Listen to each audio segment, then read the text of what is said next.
Good. Hi, everybody. It's a pleasure to see you again today. I don't know if you were at the Board of Trade a bit earlier. I'm happy to be with my colleague Parm Baines, and our goal is to talk about how much the Port of Vancouver is important, not only for trade for Canada, but also connected to the Indo-Pacific. It is part of our Indo-Pacific strategy as we're really connecting with many countries around the world to make sure that we have strong trade relations and that we're also diversifying. Now, we also know that we have a very strong border plan with a new fentanyl czar, and the ministers of public safety and immigration were in Washington yesterday and the day before. So we wanted to make sure that Canadians, but also the American administration understands what we're doing every day on the border to keep our border and our ports safe. Finally!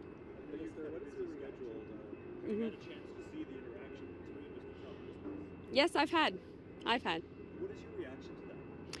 Well, first and foremost, and my reaction is the same than when you asked me the question before I saw the interaction. First and foremost, we believe in supporting Ukraine. Our position has not changed. We think Ukrainians are fighting for their own freedoms, but also fighting for ours.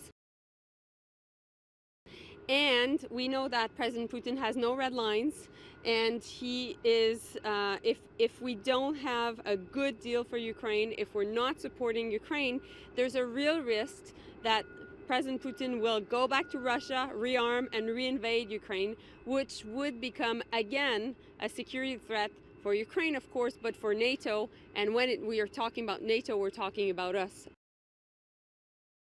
Now, what I would add to that is clearly the Russians are noting the interaction that happened today. And so our goal is to make sure that we can continue to support Ukrainians and that we can keep very strong G7 unity amidst all this unpredictability and sometimes even chaos. How concerned are you that Trump and Starmer didn't talk about Canada, and what would you like to see from Canada's allies, in particular Commonwealth countries, when it comes to that issue? So I've been in contact with many of my counterparts in the UK, including the Foreign Minister David Lammy and the National Security Advisor Jonathan Powell this morning. No country on earth will be able to divide Canada and UK. Why? Because we're close, because of our history, because of our people, because of our trade. It is just in our DNA to be close to the UK. And so I'm confident that we will be able to continue this strong partnership between Canada and the UK on full display. And at the same time, we need to work together on addressing the unpredictability that is coming out of the White House. And that is why I was there earlier this week.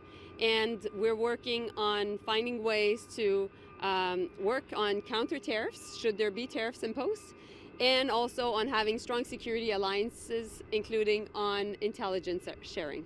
Minister Scott Bessent from the US administration has just said in the last few minutes that it would be good if Canada would join the US tariffing China on more goods. Can Canada be open to that? So we already have tariffs that are imposed on key components that are coming from China, and including also electric vehicles.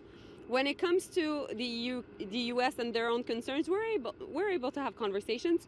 We are very open to have also trade related conversation, including when it comes to China. And so I'm convinced that I will be able to have these conversations with the Secretary of State, Marco Rubio, and also the Minister of Finance, Dominic LeBlanc, will be able to talk to Scott Bessent about it. But fundamentally, what we have said to the Trump administration is we will never accept any form of tariffs against us. And if tariffs are against us, we will fight back. And we are the only country on the planet that has said we will come up with $155 billion worth of tariffs and a first tranche of $30 billion, which is actually of listed goods. Yeah.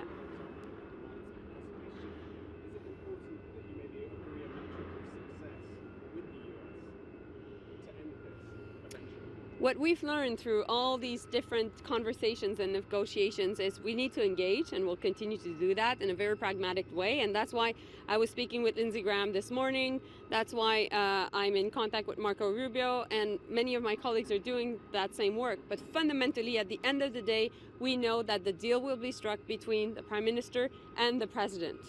And that's why we need to make sure that we get all that information. But fundamentally, at the end of the day, the only deal is between the President and the Prime Minister. So when we are having conversations with the Americans, we know that any other subject can be on the table. But the main subjects that are on the table are the ones presented by the President.